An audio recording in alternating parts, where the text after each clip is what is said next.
Nutrition. As we age, we often begin to experience health problems. Healthy behaviors can prevent many problems, and nutrition is one area that deserves attention. Studies show that a healthy diet is linked to a decrease in many chronic diseases like diabetes, heart disease, and development of frailty.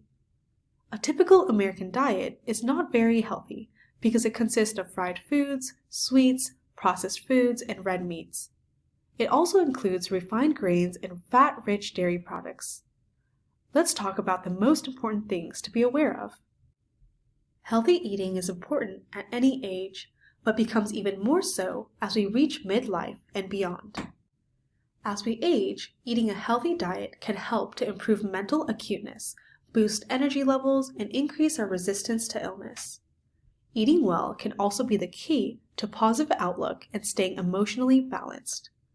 But healthy eating doesn't have to be about dieting and sacrifice. Rather, it should be all about enjoying fresh, tasty food, wholesome ingredients, and eating in the company of friends and family. Aging is accompanied by many changes that make it more difficult for nutritional needs to be met. As we get older, several changes occur. These include reduction in caloric intake, increased need for quality protein, decreased bone density, and decreased absorption of vitamin B12. These changes can lead to negative health consequences, since older people are prone to malnutrition, which is associated with an increased risk of falls, vulnerability to infection, loss of energy and mobility, and poor wound healing. Now, I'm going to give you several tips. Drinking plenty of liquids. With age, you may lose some of your sense of thirst, so drinking water more often is advised. Low-fat or fat-free milk, or 100% juice, helps you stay hydrated. Limit beverages that have lots of added sugars or salt, and learn which liquids are healthier choices. We can make eating a social event. Meals are more enjoyable when you eat with others. Unfortunately, COVID-19 has made it risky to congregate for social events. However, when appropriate, you can invite a friend to join you or take part in potluck at least twice a week. Participate in shared meals in a social center such as the senior center. Planning for healthy meals is important for keeping us healthy and live longer. However, it is important to find trusted nutrition information, especially from government sources or other well-known organizations. Such sources include National Institute for Aging and U.S. Department of Agriculture. See the links provided. These will help you get advice on what and how much to eat, as well as finding sensible, flexible ways to choose and prepare tasty meals so that you can enjoy the foods you need. Another point is to know how much to eat. Later, I will show you how to set the recommended portion size. Knowing how much to eat involves recognizing how much to eat.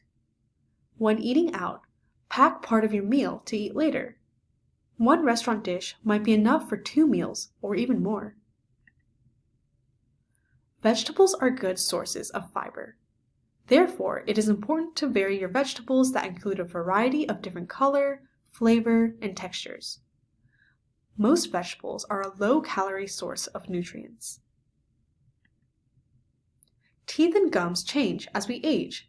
This means dental problems may affect your ability to chew fruits, vegetables, or meats. Don't miss out on needed nutrients.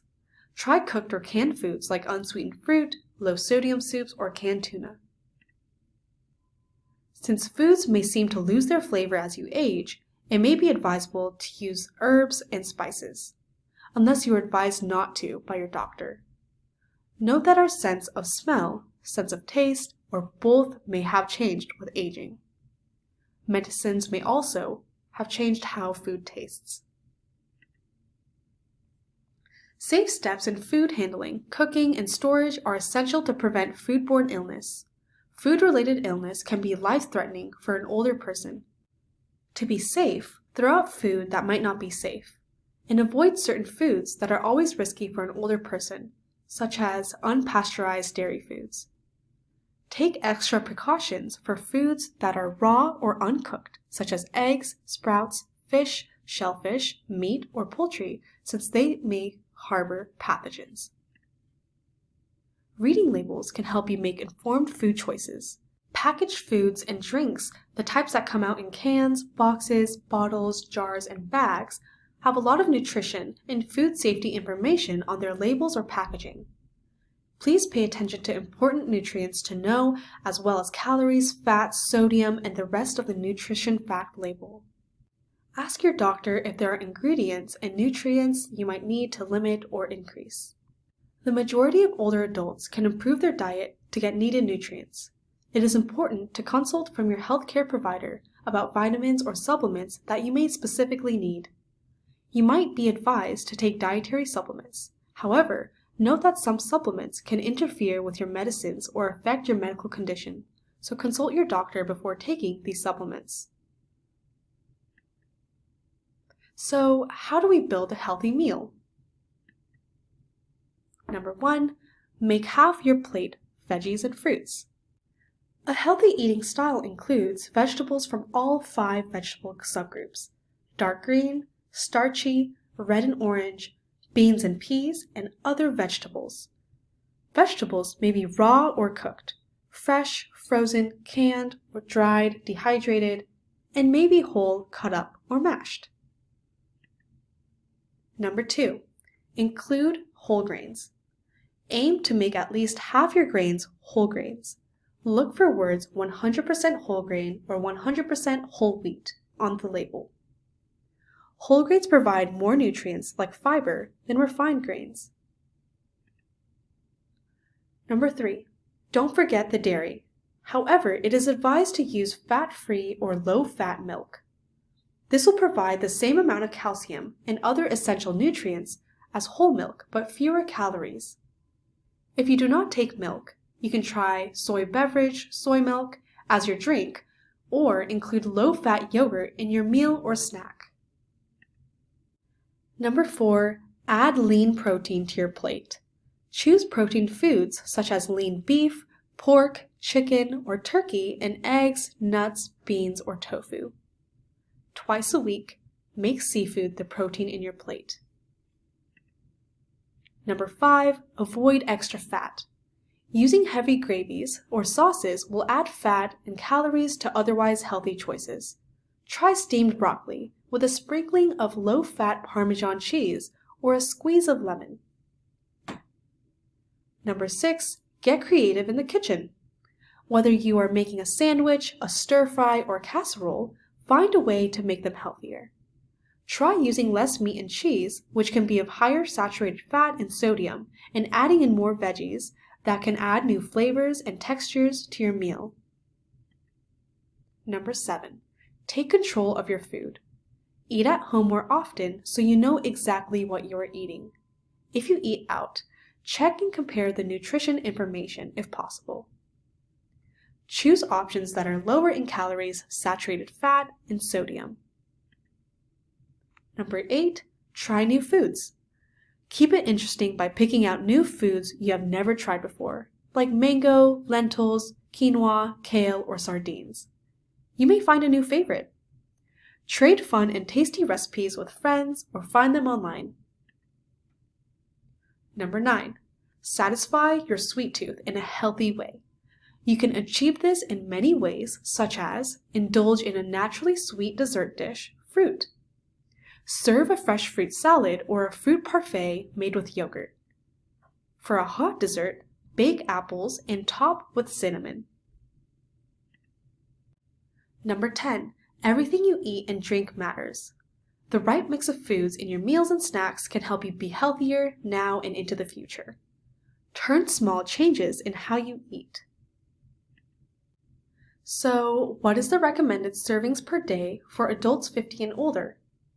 This information can be found from the National Institute for Aging website. For the 6 main food groups, the following are the recommendations: vegetables, 2 to 3 cups, fruits, 1.5 to 2 cups, grains, 5 to 8 ounces, dairy, 3 cups, fat-free or low-fat, protein foods, 5 to 6.5 ounces. Oils, 5 to 7 teaspoons. This chart explains how to measure servings for each food group. We can provide this for you to keep close as a useful resource. But what is a serving? Depending on whether you're using US or metric units, 1 serving equals 1 cup, which is approximately 236 to 250 milliliters. A cup is a cooking measurement volume unit. A baseball or an average-sized fist measures about 1 cup. A tennis ball or a small scooped handful measures about 1.5 cup, or equal to 1 ounce, equivalent for grains such as pasta, rice, and oatmeal. A deck of cards, or the palm of the hand, measures about 3 ounce equivalents, an appropriate portion size for fish, chicken, beef, and other meats. This is what your plate will look like.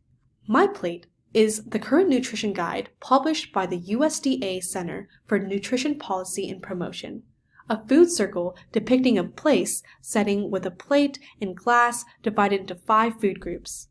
The plate features 4 sections: vegetables, fruits, grains, and protein, plus a side order of a dairy in blue. The big message is that fruits and veggies take up half of the plate. Grains and protein take up about 1/4 of the plate. The divided plate also helps keep portion sizes in check. Let's get started.